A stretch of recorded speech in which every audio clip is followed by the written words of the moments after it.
ভালোবাসা কোনো বিলাসিতা বা শখ নয়। ভালোবাসা হচ্ছে একটা মানুষের প্রতি নিঃস্বার্থ অনুভূতি। আজকের দিনে মন লাগানোর থেকে গাছ লাগানো ভালো। অন্তত অক্সিজেন আর ছায়া দেবে।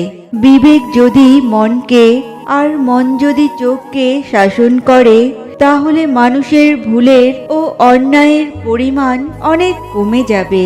জীবনের বোঝা বইতে গিয়ে দেখলাম এর চেয়ে স্কুল ব্যাগটা অনেক হালকা ছিল।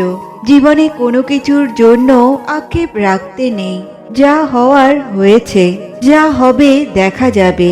আক্ষেপ বা আফসোস রেখে মনের শান্তি নষ্ট করলে লস আপনারই। জীবনে টাকা পয়সা আসবে যাবে, খারাপ সময় আসবে যাবে, কিন্তু প্রিয়জন একবার চলে গেলে আর কখনো ফিরে আসবে না।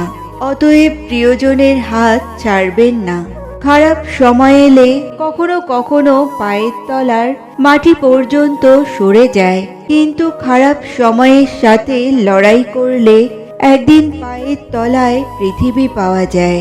জীবনে ওঠাপড়া থাকবে, সুখ দুঃখ থাকবে, তাই বলে পিছিয়ে যেতে নেই।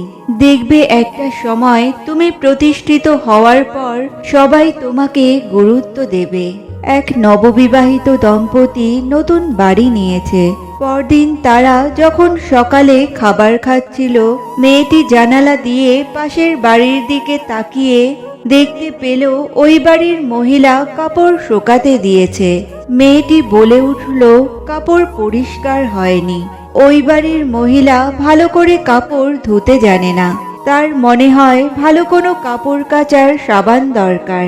মেয়েটির স্বামী সেদিকে তাকালো, কিন্তু নিশ্চুপ রইল। যতবারই পাশের বাড়ির মহিলাটি কাপড় শুকাতে দিত, ততবারই ওই মেয়েটি একই মন্তব্য করত।